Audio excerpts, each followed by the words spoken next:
You guys know what we're about around here. We refuse to let addiction win. Welcome to Sober Fix Podcast channel. Hit the subscribe. We got Robert and Whitney. Grab your popcorn. Put your sobriety date in the comments. Let us know how long you've been sober. Most importantly, enjoy the episode. What is going on? We are back. Another episode. We've got Robert, recovery guy, becoming well now. We've got Whitney on again. We are ready for some fun. We've just been chatting before we started about just what's going on in our life. A lot of different changes, a lot of kind of managing our schedules, and I think that's what it's really about, is figuring out how to make corrections in your recovery. Things that as you kind of continue to evolve and grow and you have more responsibilities on your plate, it's really about kind of just managing it. And sometimes we pick up a new thing in our schedule when we realize we're stressed, and we have to kind of correct it and always keep recovery first. So good to see you guys. Happy that you're on here. I'll start out with you, Robert. What have you been up to? Oh, as we previously discussed, change. I'm changing up some things in my recovered life. I'm starting a new meeting. I'm ending a podcast opportunity with the Flagler Voice, but I'm replacing them with recovery relationships. I found a couple who's going to step in and take it over, and just still trying to find my balance with the meetings that I go to and what I can contribute. Obviously, I'm speaking at a number of different places. Maybe it's obvious. Maybe it's not. But just staying active in recovery, and of course, uh, taking care of my home, taking care of my marriage, taking care of the relationships that mean the most to me.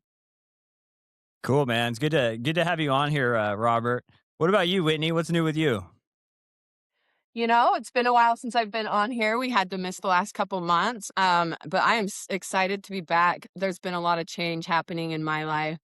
All good change, but all change that requires a lot of internal growth as well. So thank God for this program, right? Keeping me in the middle of the solution as things are new to me, and having the chance to grow and that opportunity to kind of evolve, like you were saying, Drew.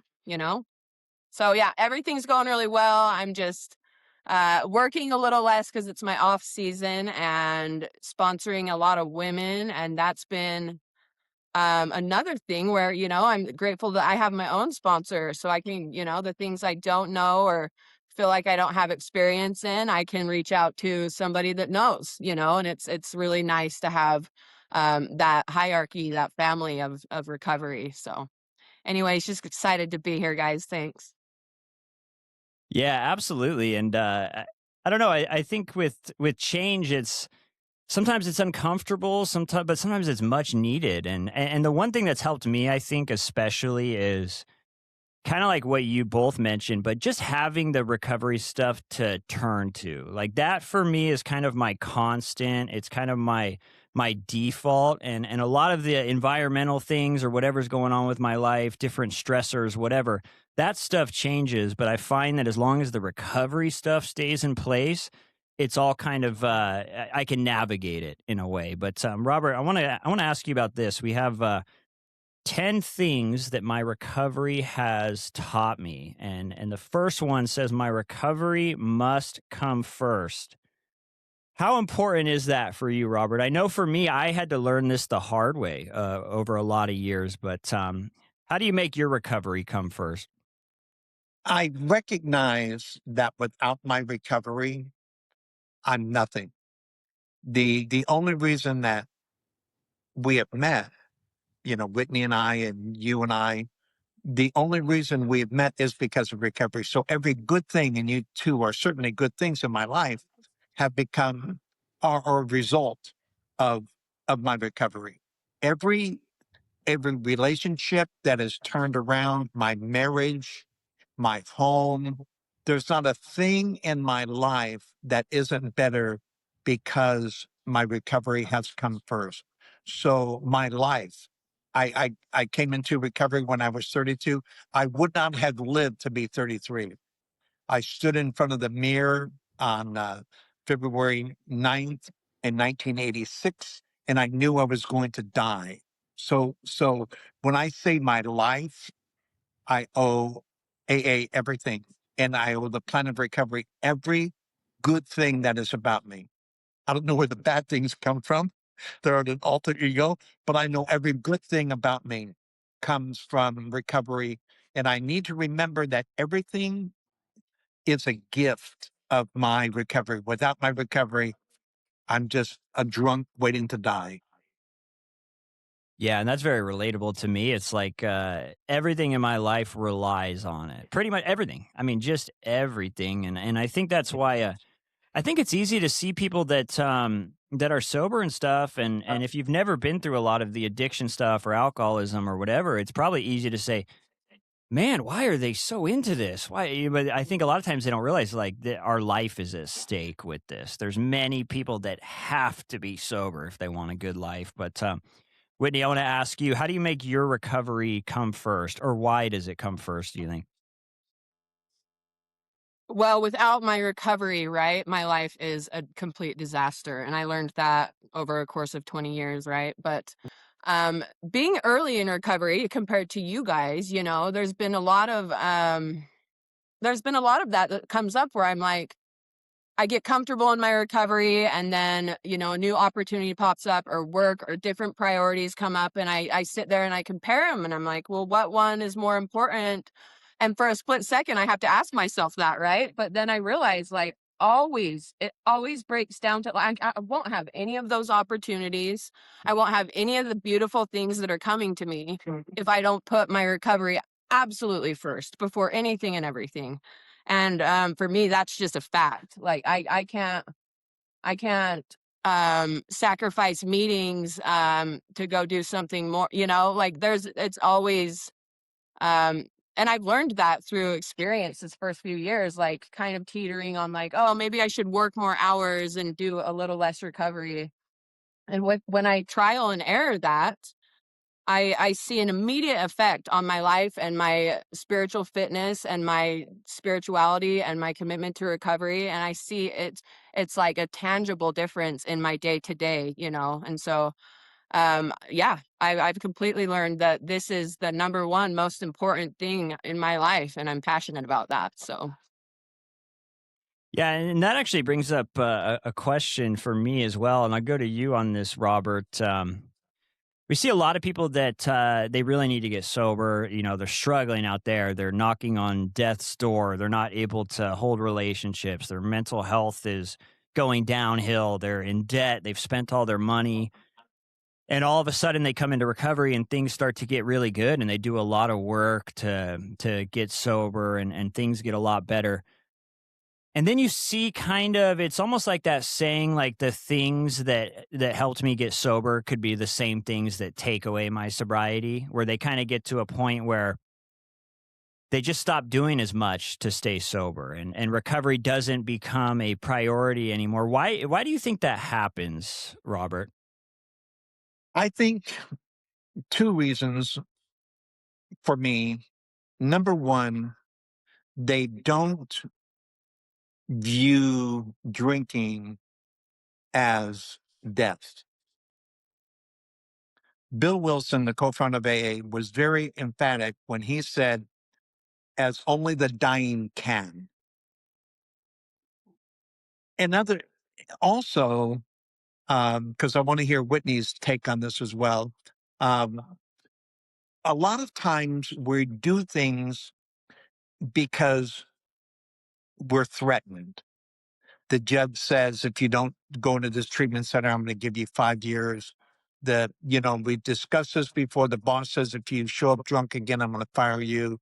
The significant other says, I'm going to change the locks. We coercion. And once people release the punishment, we revert back because recovery is necessary, but it doesn't mean it's easy.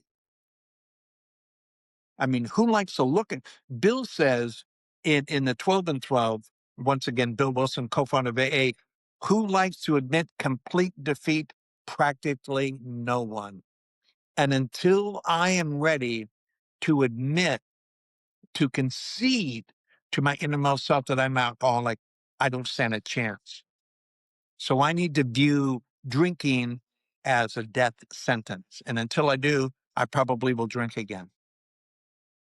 That's my Yeah. opinion.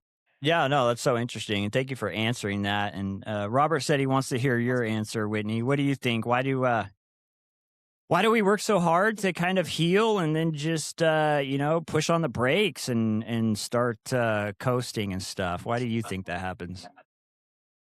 I don't know. For me, and sometimes when I see others go through this, I see it like they've gotten a lot of relief by working the program and being super committed at first, and then like Robert said, their life starts to come back to them slowly and things start to feel better. And so that it's not like a do or die, life or death kind of situation. The courts or whatever have fallen off a little bit. They've got a little more freedom.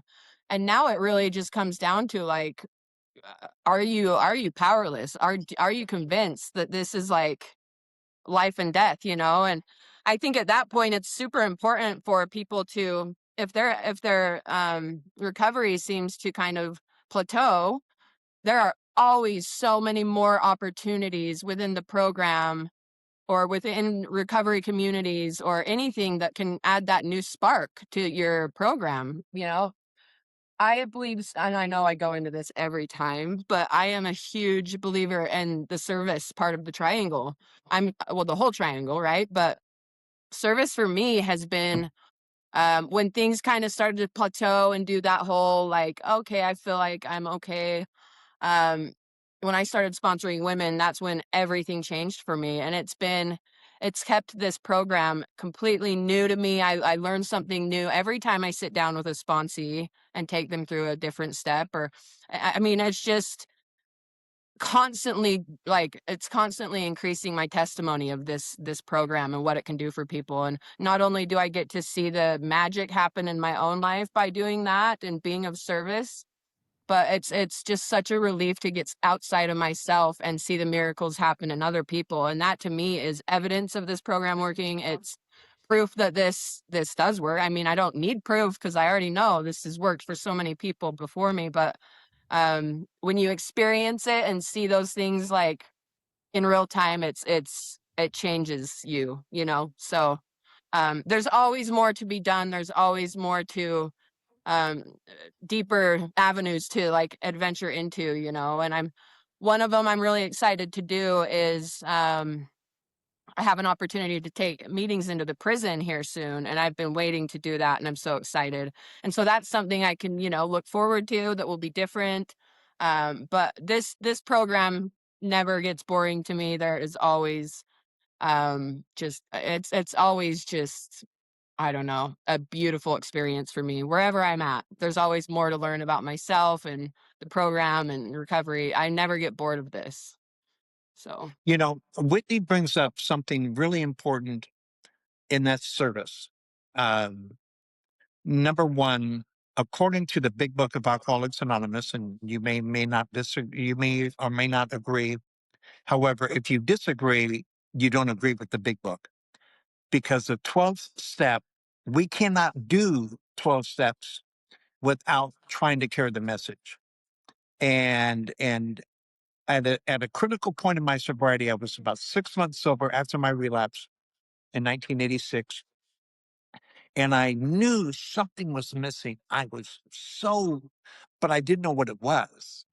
And so I went to my sponsor and I said, Jack, what is missing? Because I'm afraid if I don't figure this thing out, I'm going to go back out and I will never return.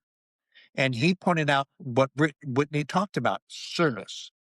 If we're not serving, we'll eventually drink. mhm. And you may not agree. I don't care if you agree. The people that I've known with lifelong sobriety have served others. Period.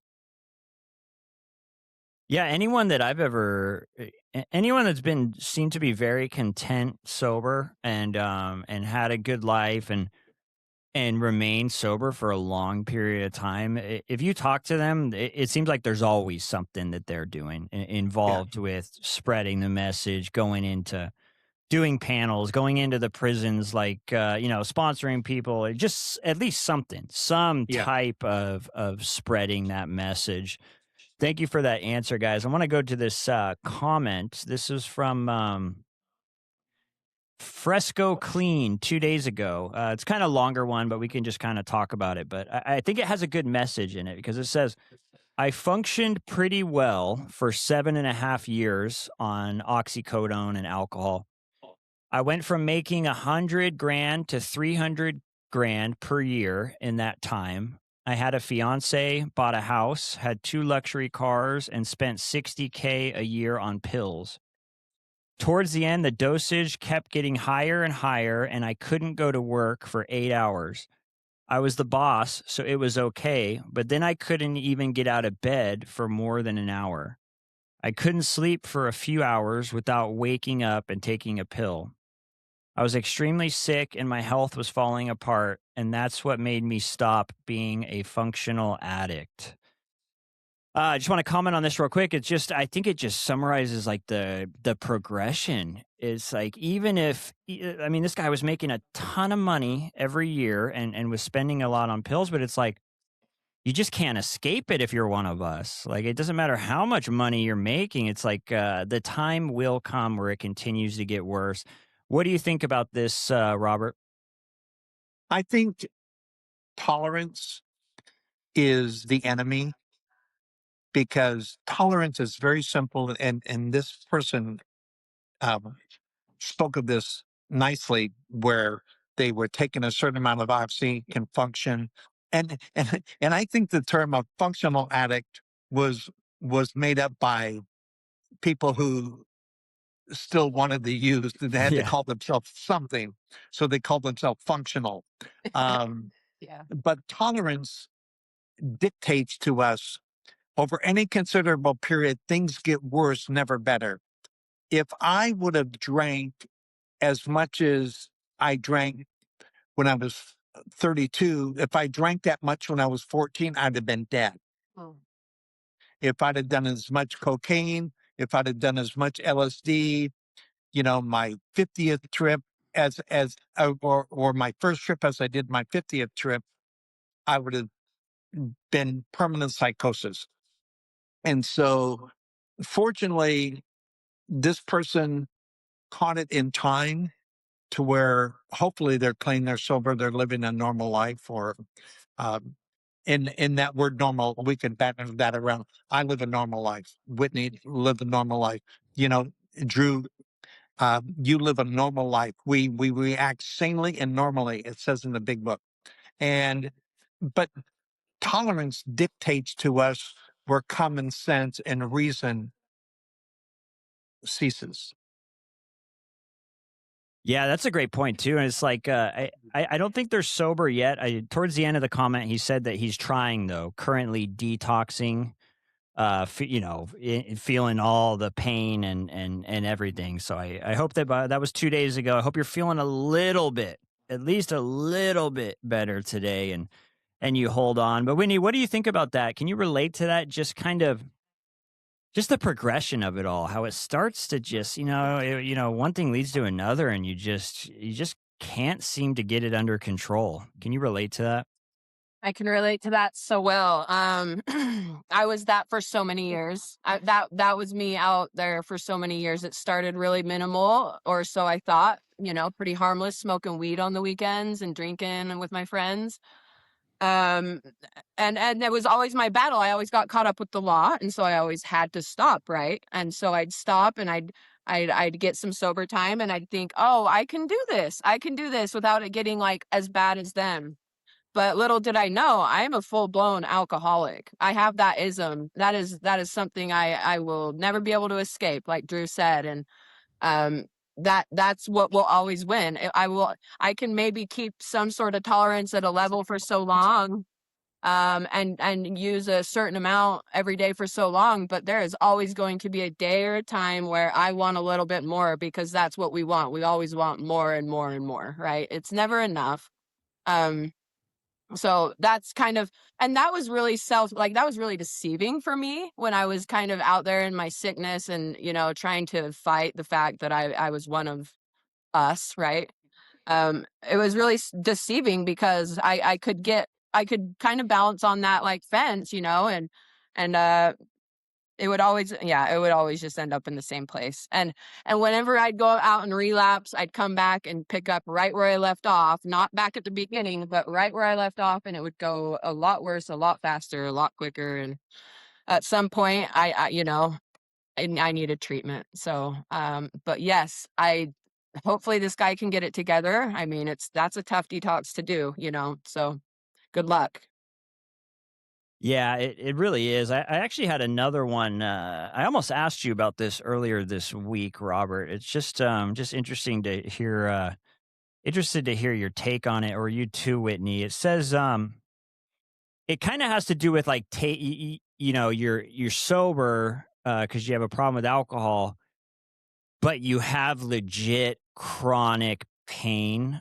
So I'll kind of get into this. It says I've come across your videos and find value from them. I have periods up to months long of sobriety. I also suffer from many chronic pains from surgeries, 13 plus surgeries, with 5 or 6 of them being major ones: shoulder replacement, 13 inches of my colon taken. Doctors want to give me painkillers. My cousin overdosed on pain medication, and it took her life until she eventually died. What I'm trying to say is alcohol is ruining and has ruined my life. I don't want to be in pain anymore, and I don't know what to do to mask the pain to just make it through the day. Interesting one. It's interesting because they've had a legit amount of real surgeries, and but I was just interested to hear what you think of that, Robert. Have you known anyone that was able to kind of balance that out? They're an alcoholic, but they also have to take some meds for the pain. What do you think? How do people manage that? Well, not being a doctor, Yeah. um, I'm not exactly sure. However, I would ask this person, hopefully they'll listen, um, how many of those doctors know that he is in recovery? That would be the first thing I would want to know. Have you told your doctor that you're an alcoholic and a drug addict? And be very careful with what you prescribe. Is there an alternative to that? And I've gone through this before back surgery. I'm 72 years old. The back isn't what it used to be, and sometimes it's just painful to get up and to move around. I've got a Achilles tendonitis. It's painful to walk. Oftentimes, do I take anything for it? No, I take ibuprofen. I take some Tylenol, but I'm very careful with that because I want. There's a certain amount of pain in life we're going to have to feel, and my first question to this person would be, how many doctors know that you're in recovery? That will tell me how serious this person is about getting well. How many of these pills are really necessary?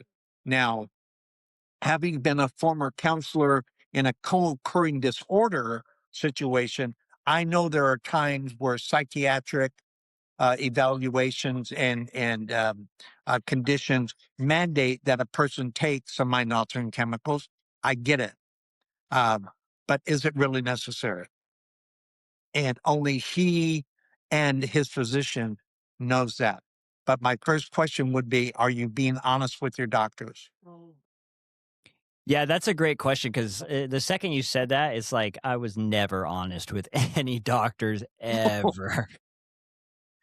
Like I would suffer and continue because the thing was I had this fear, like I don't wanna like red flag myself, you know? I don't want people to I don't want them to know that I'm an addict and stuff like that. I'll never get prescribed anything. I had this fear, but I think what you said is such a great point. It's like, when you're ready, and kind Yeah, of disclosing that information, and it's like, "Okay, I'm ready to do this," and then we can really kinda figure out a plan that's gonna be best for me. Because it may be nice getting pain pills here and there, but I know for me, it's gonna put me in more pain towards the yeah, end because I know me personally, I'm gonna abuse it, and it's just not gonna be good. So let me ask another one here. It says, go to you for this, Whitney. It says, I never was a 24-hour a day drinker. After work, time off, self medicating. I quit 13 years ago and I don't miss it a bit. When you're drinking, bad things happen, some worse than others. Never a good solution. Do you have any comments for that, Whitney? So they got 13 years, and they're basically just saying, "Look, it's bad things would happen to me when I was out there drinking." Can you relate to that?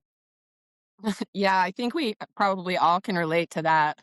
Um, when I think back on anything that any tragedy or any unfortunate event that happened in my life, that it was almost always related to being intoxicated, getting in trouble with the law. I never That never came upon me without being intoxicated or using hard drugs or drinking. So yeah, I can totally relate. We don't have our inhibitions when we're intoxicated. We don't have our right mind about us, that after that first drink, honestly, and I'll speak for myself, but after that first drink, I make that choice to make the first drink or the first use. And after that, I'm an entirely different person. That's when I am not in control anymore. That's when my disease takes over and I become the Dr. Jekyll and Mr. Hyde situation. So naturally those things are gonna that second person that comes out in me is going to have some, I don't know, conflict with the world. So yeah, I can relate. Yeah, it's like I feel like the second. There were periods where I was sober for a few months, and then I would pick up again.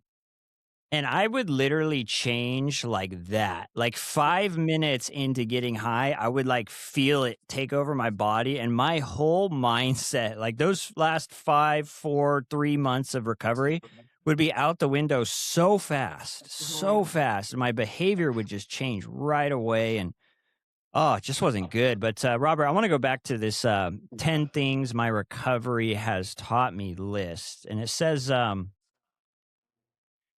if I relapse, I may not recover. That's it seems like a simple one, but for me, the more I think about it, it's very powerful. But can you kind of elaborate on that a little bit? If I relapse, I may not recover. First of all, relapse happens before we drink. I stopped doing certain things that gave me a, immunity against that first drink. I stopped working with others. I stopped praying. I stopped thinking I'm insane. I start to justify doing what others say I shouldn't do. Um, we often hear in the rooms, and I agree with it. I think it's been rather trite, but I agree with it in basis where I have another drunk in me. I don't know if I have another recovery in me, and those are dice that I'm not willing to roll. So even as a person with 39 years of sobriety, I make sure that I do steps 10, 11, and 12 every day because those are things that keep me from relapsing. And again, a relapse is not drinking. Relapsing is a physical evidence of my relapse, but I've relapsed usually for a person like me. Um, I've relapsed a long time before I started drinking. Um, and relapse can be very dangerous because of what Whitney said earlier. And it was one of the things that amazed me. Whitney said earlier she didn't pick up as a newcomer, she picked up where she would have been had she never stopped drinking or using. And the thing that, man, when I holed up in the hotel room the night before, April 24th, 1986, the thing that amazed me, Drew, Whitney, the thing that amazed me was how did I get back here so quickly? How in a matter of 5, 6 days, I was worse off than I was when I first came into recovery. I mean, I was yeah, I was so bad off. I was so much worse that I even recognized it. I even and I was a big liar to me. So we get back there rather quickly, but before we do, we stop doing what kept us. That's why Bill Wilson again, we feel a man unthinking who thinks sobriety is enough. There's always more that we can be doing to ensure that we won't have another drink, because another drink is, to me, it's death. It may not kill me right away. Father Martin says, he handles the first drink, then he handles two drinks, and then he handles three drinks, and then a half gallon handles him, and that's how it works. Yeah, when both of you guys were talking about just it's scary how fast it gets bad. It's so scary. I've always kind of told people that like it doesn't matter how long I've been sober, pretty much within a week, it's everything's gone to shit. I mean everything. It's actually shocking how bad it goes south. It's like there was one time I was in drug court. I've been sober for I think it was like 8 months, and it was the same thing you guys talked about. I just stopped kind of I started to feel better, and I stopped doing as much to feel better, and, it was crazy. I got high, and 3 days later, I already hadn't shown up to my job. I was already fired from that. Probation, I didn't show up to probation. I already had a warrant out for my arrest. Like, I had literally just lost everything in that first week, and it just continued to get worse from there. I'm really glad that you guys both bring that up. I want to ask you, Whitney. It says this is part of the 10 things my recovery has taught me, but it says my addiction slash recovery affects everyone and everything around me. Do you agree with that? Oh my goodness, yes, so much. They say, addiction is a family disease. It's something that spreads like wildfire. And when I look back, in my addiction and in my sick state, I was, completely selfish. All I cared about was myself, and I had this tunnel vision on how I'm gonna get my next fix, how I'm gonna, make it through the day, staying high kind of thing. Um Never once did I think about, and I hate to even admit this now, but never once did I think about like what kind of harm I was causing my family and the people around me and even my fellow addicts around me, like just the example to like that would carry forward. So now flip that on the other side here and being in recovery, like the effect it's had on my family just to have a lack of, like, all the worry, all the I mean, I caused their lives a hell.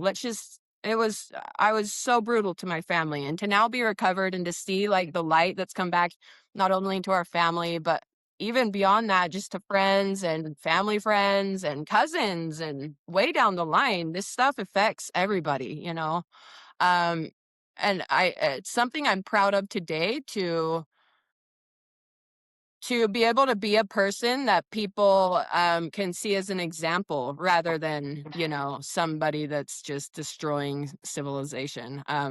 It's really nice to be an example to the still sick ones out there, to let them know there's a chance. Like if anybody, if I can get clean, anybody can get clean, and so it's nice to be able to have an effect on the community, you know in a good way for once, rather than being that menace to society you know?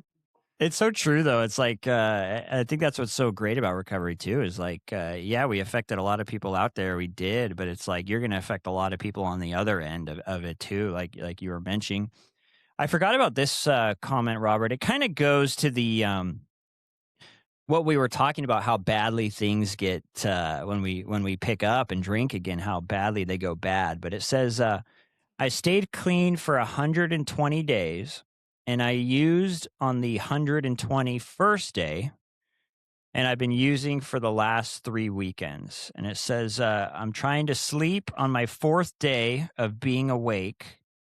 And it says I just came from a friend's house where I was searching for Bluetooth devices and cameras in my friend's room. That's interesting. It's like I just want to comment on this real quick. It's like That's 4 months sober and using the next day after getting 4 months, and you go over to your friend's house and you think there's like they're connecting to Bluetooth devices and cameras. Like that shows you how quickly it goes bad. What do you think about that, Robert? Man, I used to put tinfoil on my windows Oh my because god. they're always listening. I used to think I would call them the black helicopter people. Yeah. I was like the guy in the Goodfellas who would look at his outside of his door and he'd hear the helicopters. Man, I was Oh feeling my it. god. Oh man, I was doing Keneminol. I was so I'm an alcoholic. I'm a real alcoholic, but I did a lot of freaking drugs. And I would get so out there on Keneminol and crystal meth and speed and just get so paranoid that I would hear everything. I'd look out my door. I knew they'd be following me everywhere, but used to put tinfoil on my windows because I thought they couldn't hear. I mean, I was just nuts. And so in a relatively short period of time, it doesn't surprise me. And again, going back to what Whitney said, we go back psychologically, psychotically. It doesn't take very long because in 103 days, especially with the chemical dependence, alcohol alcohol is a water-based chemical. It doesn't affect us to the same degree that certain drugs do. They get in the brain, they saturate neurotransmitters, synapses, everything. And it takes a while to overcome the psychosis of drug addiction than it does alcoholism. Alcoholism has other components to it, but drug addiction and not only that, there's a physical dependency on drugs that does not exist with alcohol. And do your own research. But man, I remember those days, how quickly they come back. Yeah, when I read this, I was like, man, because it was similar for me, and one of the videos I made, it kind of talks about this, but like it took me a long time from when I first started doing speed and all that stuff. It took me a long time to have like a psychosis or to start like hearing stuff really, really bad. But after I got it for the first time, it would happen even faster. So it was, Mhm. and so it's scary. And when I read this comment, I'm like, damn, man, 4 months or whatever sober, and then I think they said they were using for 3 weekends, and they're already thinking all this stuff's going on. It's like it just shows you how quick it all happens. But let me see what else. Well, Go ahead. one more thing. I hope this person goes to NA. The important thing about them going to NA is they need to understand they're normal. Because in NA, you tell a story like that, and people will roll. They will be laughing because we all went through that. Those who were heavily addicted to drugs and to sedatives, we remember what that's like. You know, Mhm. we have a like you two. When I told the story about the tinfoil on the windows, you laughed because you remember. And a lot of times we don't share things because we're going to think we're different. We might be different from the general population, but to another addict, that makes perfect sense. Yeah, that's a great point. It's like you go say that in a meeting or something, and people are just going to laugh because we we get it. It's like yeah, yeah, been there. Yeah. Let me see what else we had here. It's not everyone. I'll go to you. I'll go to both of you guys for this. We'll start at Whitney. It says not everyone will get it because they haven't lived it. So not everyone will kind of understand addiction or alcoholism because they haven't lived it. What do you think about that, Whitney? Well, I think it's completely true. I think, until a family goes through something like this with an addict or an addict experiences certain things, like you were just saying, like the psychosis, it's hard to really imagine or comprehend or believe that that really takes place unless you've experienced it yourself, right? I think that's a huge part of this program too, is having the actual experience for this program to be able to work and for it to actually to be able to get it. You know what I mean? Um, I kind of forgot where I was going with this. Dang it. Um, I just went poof, you guys. I'm so sorry. Go You're ahead, all good. Robert, and I'll try to remember what I was Yeah. saying. I think for the most part that is true. However, and this is the caveat, when we're talking about psychologists and psychiatrists, they help us. They're medically trained professionals who deal with mental health, and they come at it from a standpoint of empathy, and they're more than qualified to assist the alcoholic and the drug addict with an understanding and a solution. Sometimes we need Medicaid, sometimes we need professional help. And to exclude a psychiatrist or a psychologist because they have an experience that is wrong. Now, I believe family members, untrained individuals, they look at, why are you laughing at that? Why, why, why does that seem normal to you? I don't understand you. I don't get you. Um, I think it it underscores our personal responsibility. It says the strenuous work one alcoholic to another is vital to bring about permanent recovery. So I think it helps us as recovered people more than it would help the newcomer. Does that make sense? Although it helps the newcomer, it helps us more so. It helps us stay recovered because Mhm. we're actually working the steps when we help someone else. Whether or not they receive it, it may or may not help them. I don't know. I hope it does, because there's nothing worse than dying. The only thing that's worse than dying is dying from something treatable. It would be like dying from cancer when chemotherapy could have saved me.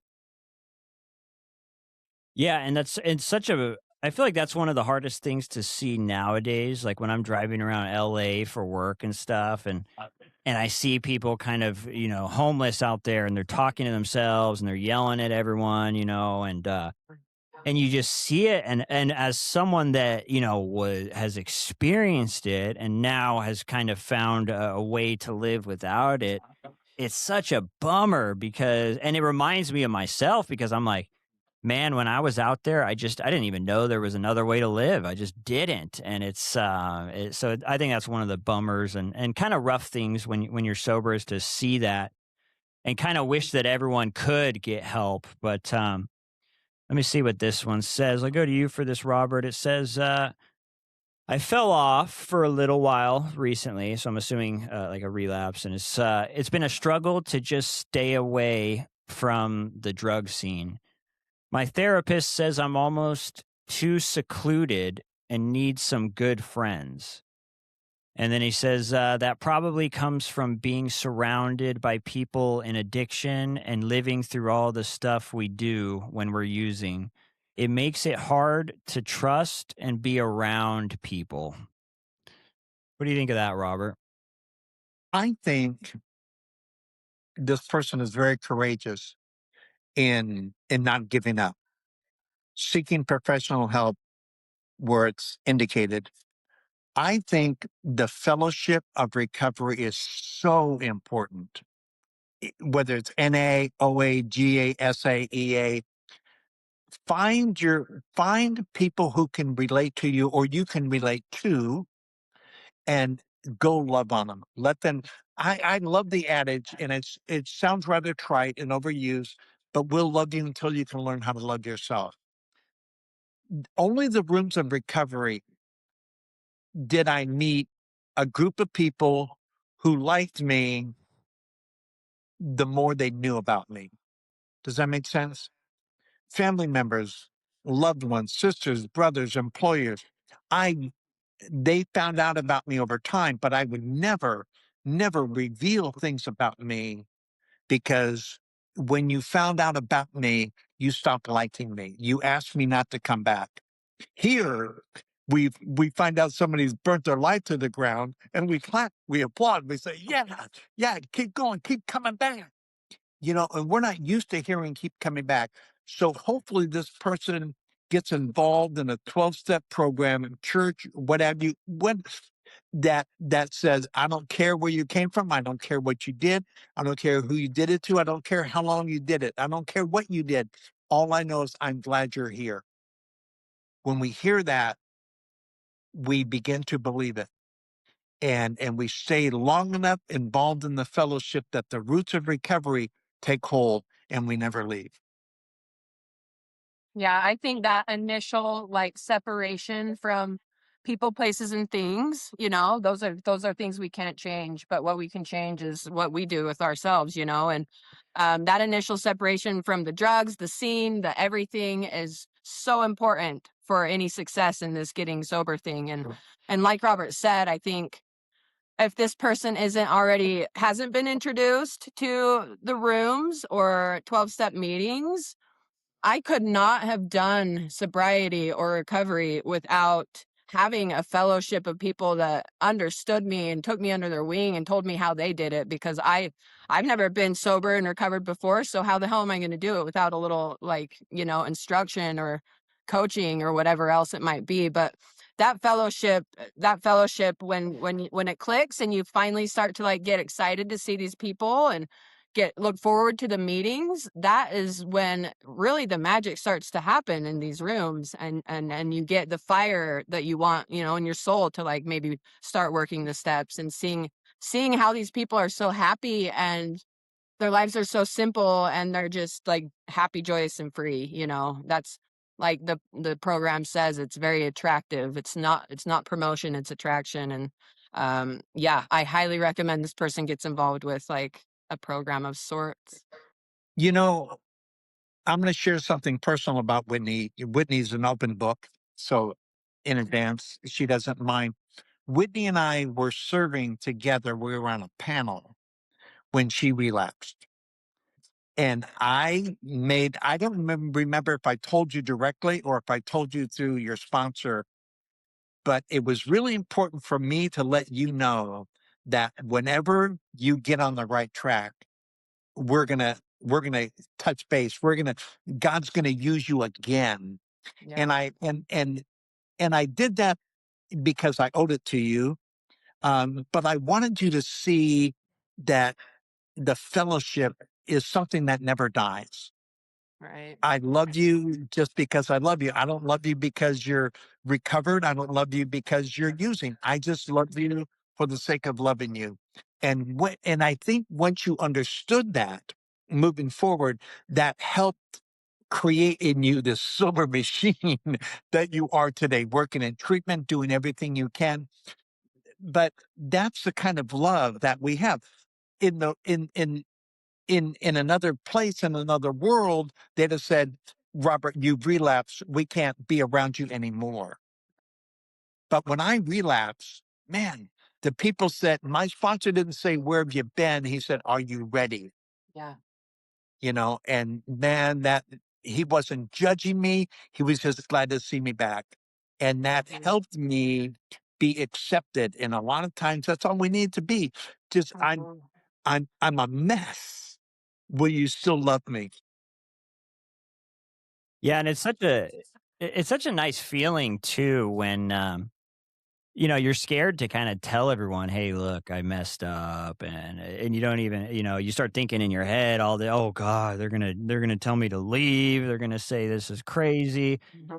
and then you get the action. So that's like the fantasy, what you think's gonna happen, and then what actually does happen is all these, you just feel so much better when you let it out and these people understand, and you're like, "Man, I'm in a place where people understand. They actually get it." So it's so cool, and I just wanna add real quick, I can relate to this comment about, like, the therapist thing and kind of the not trusting anyone because of what went on in that scene, because you don't, and that's kind of to our point as well, is, like, when you get out of that drug scene and these things that are going on that make you not trust people, and then you walk into a room of people that are sober and have turn their life around, you're going to be shocked at how good these people actually treat you. It's just it's gonna be weird at first because we are used to, like, out there, it's survival. "Hey, I need to get money. I need to get drugs." I mean, we treat each other like shit, or at least I did, and then all of a sudden we come into recovery, it's gonna be shocking, but it's gonna be nice, and over time, you're gonna get used to it, and you're gonna say, "Wow, this is a lot better than it used to be out there." We're getting kind of towards the end here. Let me go back to that. Let me go back to that list real quick. Who's up? Whose turn is it now? It's Whitney's All right, it's Whitney's. girls I first. there we go. I can never stop evolving. I think you actually touched on this a little bit earlier, but Yeah. what do you think about that?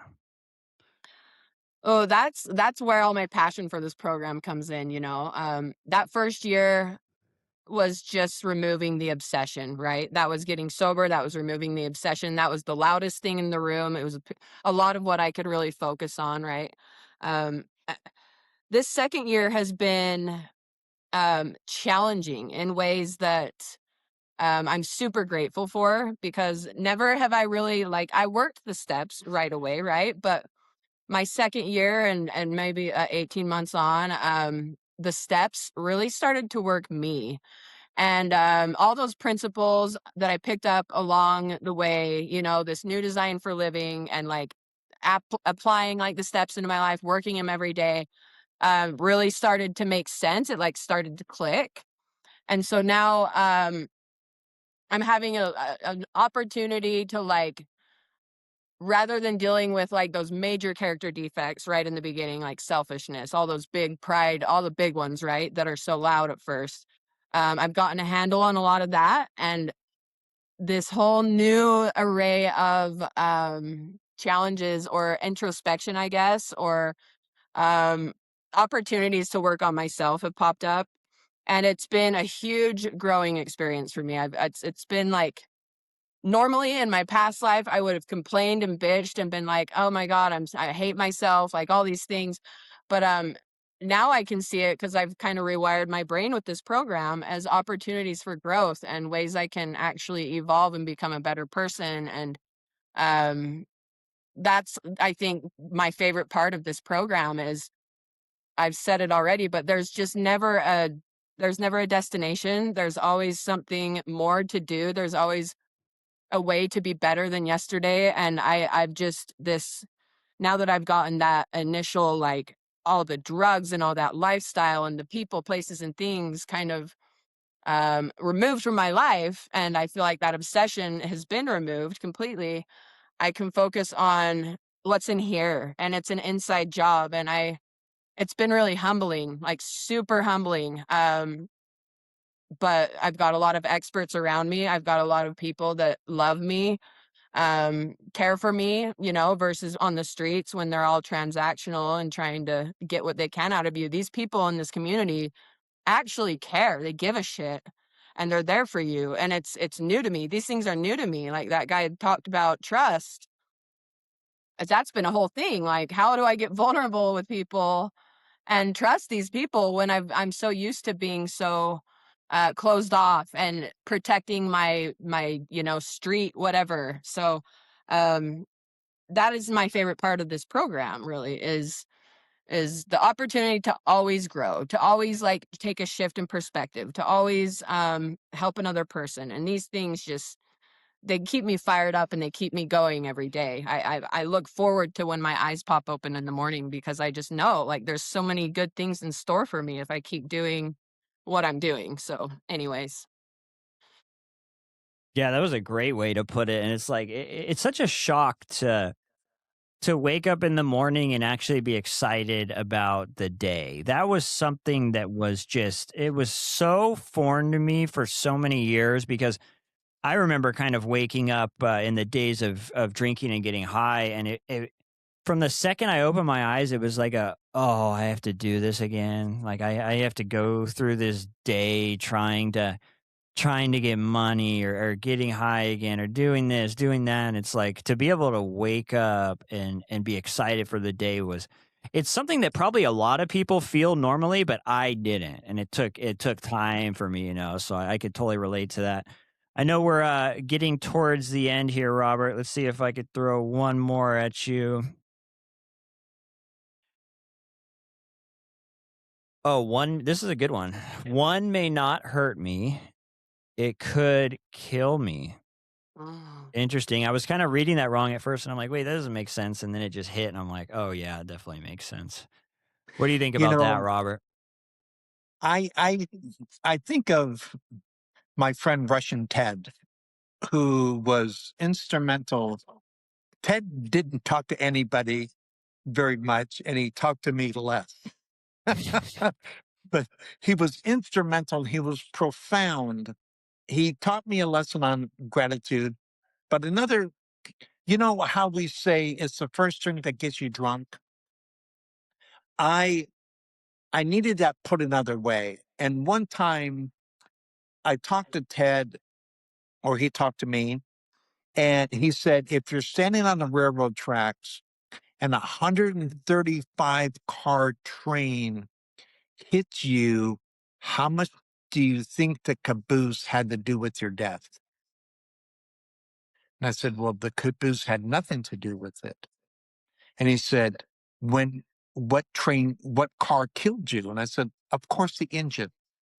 And and he looked at me and he said, and it's the first thing that gets you drunk. Um, and in example, it's not necessarily the first drink, but once I have that first drink, I can't stop. My my doing a thorough step one showed me that my phenomenon of craving doesn't allow me to stop. There's something biochemical in me, and we could talk about the physiological aspect of it. There is a physiological aspect to my drinking and how it disperses, and how it metabolizes out of my system, and how one drink piggybacks on another, which makes me different than the existing population. But once I have one drink, it allows me to take the next. And the more I drink, the less I need permission. So I might be able to have a drink, but that drink gives me permission to have the second drink and the third drink and the fourth drink. And next thing you know, what happened to Robert? He just stopped off for one drink and now he's dead. And that's just the way it goes. And I hope you don't prove me wrong. I hope you prove me right. That's been my experience. I've been around this thing a long, long time, and I've seen people die who thought they could take one drink. Yeah, I saw a post. Not it was this week, and it was basically it said a lot more than this, but it was basically saying like you're not always an alcoholic. That was like the gist of it, And when I heard it, I remember just like you were talking about, Robert. I've thought of all the people that I've seen, and I know you've seen a ton more. You've been sober way longer than me, but just in the almost 6 years that I've been sober, I have seen so many people that I knew were full blown alcoholics, addicts, whatever, and they get sober for a while and their whole life changes. And I've seen so many of them go back, and Mhm. it's a lot of times it's that idea of, hey, like life's better now. I'll just have a couple drinks. Like it's different. Things are different now. And you see pretty quickly that it just isn't different. And you lose a Yeah. lot of and it's very sad. So I just want to say, guys, thank you for coming on here again and Thanks. answering Yeah, thank you. all these questions and stuff. Thank you to anyone who has sent the questions in and the commented on it and stuff. It's really cool to be able to talk about it. And the thing is too, there's a little bit of every single one that I think we can relate to. It's so much Yeah. of it Oh yeah. from the trust issue stuff to the using after 4 months sober and things going crazy fast. It's we can relate to all of it. So thank you guys. You're welcome. Thank you. Thank you for watching it till the end. Hope you guys enjoyed it. reach out to me. If you got a story to tell, you want to come on the podcast, I'd love to hear from you. Love to hear your story. The Sober Fix Podcast at gmail.com. Hope to hear from you guys soon. Have a great week.